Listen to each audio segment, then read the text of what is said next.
அப்படின்னு பார்க்கதா இல்லையாடா சொல்கிறா. இரு மாப்பிள்ள பன்னீர் சோடா வந்துட்டு.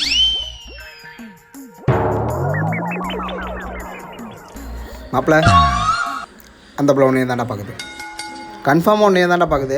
அந்த பிள்ளை கரெக்ட் பண்ணுண்டா, ஏதாவது ஐடியான்னு தான் சொல்கிறா. ஐடியா தானே. முதல்ல உன் ட்ரெஸ்ஸிங், நீ போடுற ட்ரெஸ்ஸிங்கில் அந்த பிள்ளை மட்டும் இல்லை, காலேஜில் எவன் பார்த்தாலும் மெர்சல் ஆகணும். அதே மாதிரி இன்னொரு விஷயம், இந்த மாதிரி காஸ்டியூமில் போகும்போது நீ அப்பறைக்கு காலேஜுக்கு பிறக்க வரையா படிக்காரு அப்படி அசிங்கப்படுத்துவான். அதெல்லாம் காதிலே வாங்கக்கூடாது. இந்த காதில் வாங்கி அந்த காதில் விட்டுறணும்.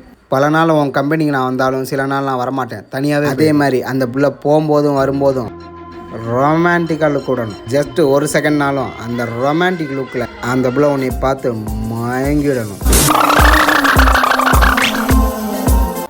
உன் கிளாஸ் டிபார்ட்மெண்ட் என்ன?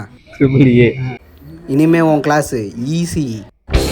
அந்த பிள்ளை டிபார்ட்மெண்ட்டில் இருக்க கிளாஸ் சைடு சாரி மாப்பிள்ள இன்னொன்று சொல்லு மாப்பிள்ள. அந்த பிள்ளை இருக்க கிளாஸ் பக்கம் ஒரு நாளைக்கு 100 தடவையாவது லோன்னு சுற்றணும்.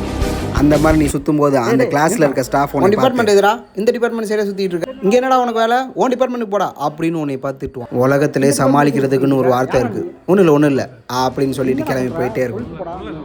இதை மட்டும் நீ கரெக்டாக செஞ்சுட்ட, அந்த பொண்ணு உனக்கு தாடா.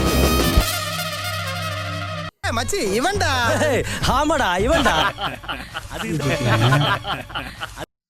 அப்பல என்னாச்சு? எல்லாம் நல்லா சிரிச்சிட்டு இருக்காங்க.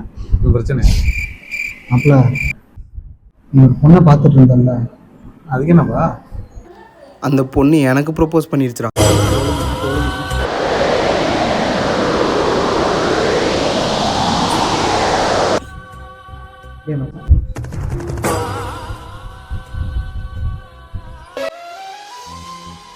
அந்த பொண்ணை கவனிச்சு அப்படியே உன்னை சேர்த்து கவனிச்சிருக்கோம்டா.